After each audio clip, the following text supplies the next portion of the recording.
Hey, welcome back to the channel, Hobby1 Kenobi. Here we are with the F-20 Tigershark, which I've been working on. As you can see, I've made a lot of progress since our last video. Part of the reason is that I was just trying to make some videos along the way, and they just weren't good. So I wanted to make sure I got you a really great product. And today let me just dig into a little bit before we get started. I want to talk just a little bit about the fit on this vehicle. This is a Freedom Model Kits model. So I've never worked with this manufacturer before, but I found the fit to be a bit of a problem throughout. I may go ahead and post some pictures up here, but just to kind of show you some of the alignment issues. I was able to work out the problems, from sort of basic construction skills. I think all modelers have the ability to fix these kinds of problems, but I was just surprised because here's a kit that's pretty modern. It's this kit's only been out for a couple of years, and I expected a higher quality in the fit department. So just didn't see it. It makes me a little bit hesitant now to kind of tackle another one of these kits in the near future, but we'll see. Maybe something will be worked out in the future. At any rate, this is really, this company is really the only F-20 Tigershark out there. Outside of course, the old Monogram kit. So if you want to do an F-20 Tigershark, this is kind of the one for you. But just be aware, you're going to have a little bit of work ahead of you. The detail's nice and crisp, which I appreciate. And as you can see here, I've got our coat down, our decals are on, everything's kind of ready to go. And what I'm going to do today is actually work on doing a wash all along the vehicle.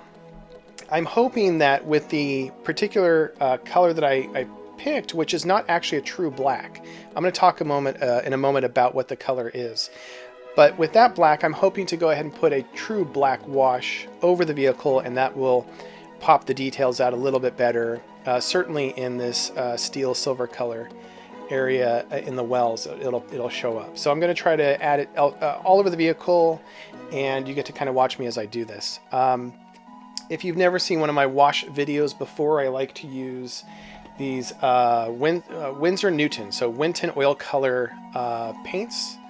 These are artist oils, and I'll go with ivory black, I'll go with a white, I'll go with a brown.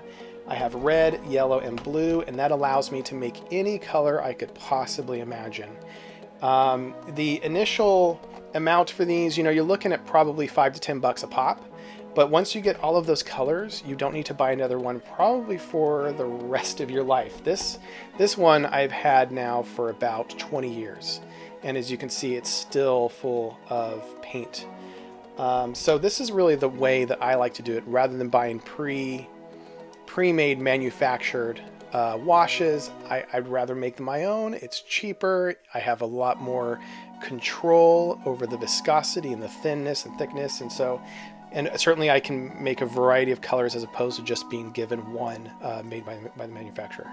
So this is how I like to do it. I will mix in a little bit of the paint and add terpenoid, which is basically an odorless thinner. It's weaker than the sort of lacquer thinner you get in those big blue containers at Home Depot.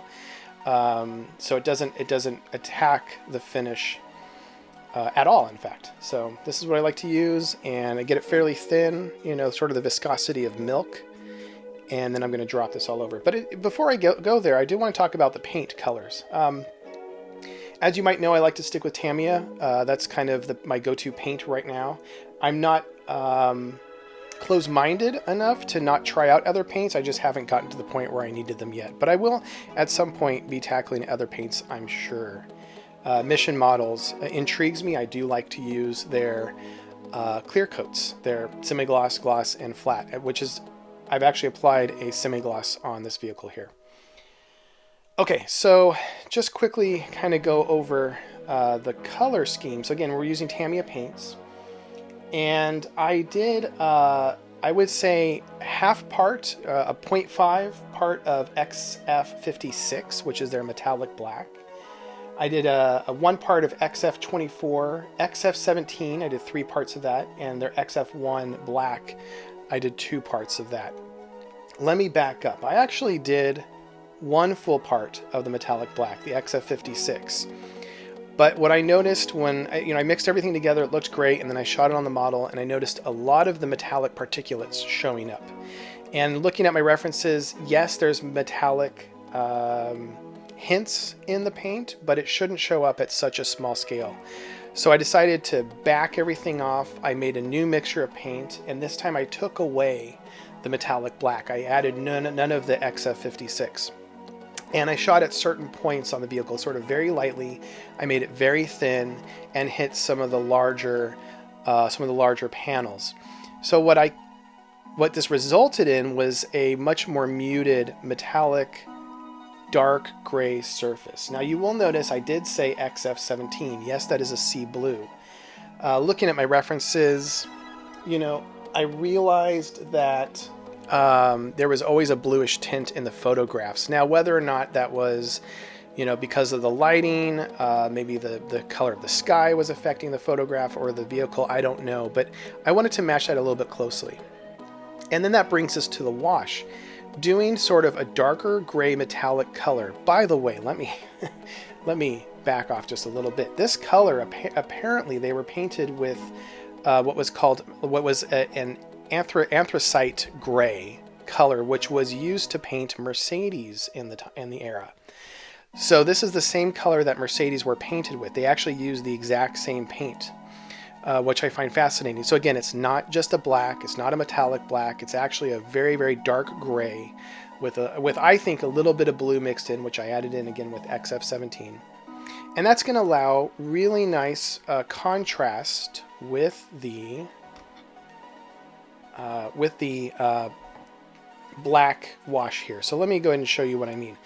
I have prepared the surface with a semi-gloss coat, so that ideally this wash is going to run into the crevices and the lines, as you can see here. Oh, okay. So let's continue on here. I'm just going to add it rather liberally. I'm not worrying too much about particular places. I'm not really doing a pin wash here.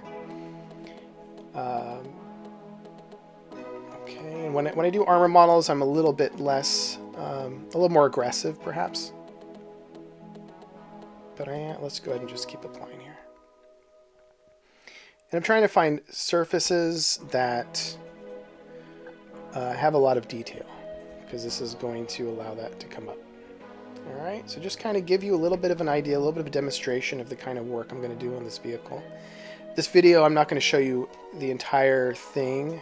I'm not going to do wash all over the vehicle. I don't want to waste your time on that, but just kind of give you a little idea as to what I do.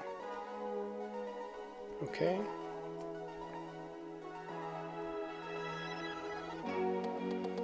And I'm going to take a look and see how well the black shows up. Now, we're not going to really be able to see just yet, but I'm, again, putting the wash along the surface, and this is going to dry. It shouldn't take too long to dry. I could even speed up the drying time with a heat gun, which I love using.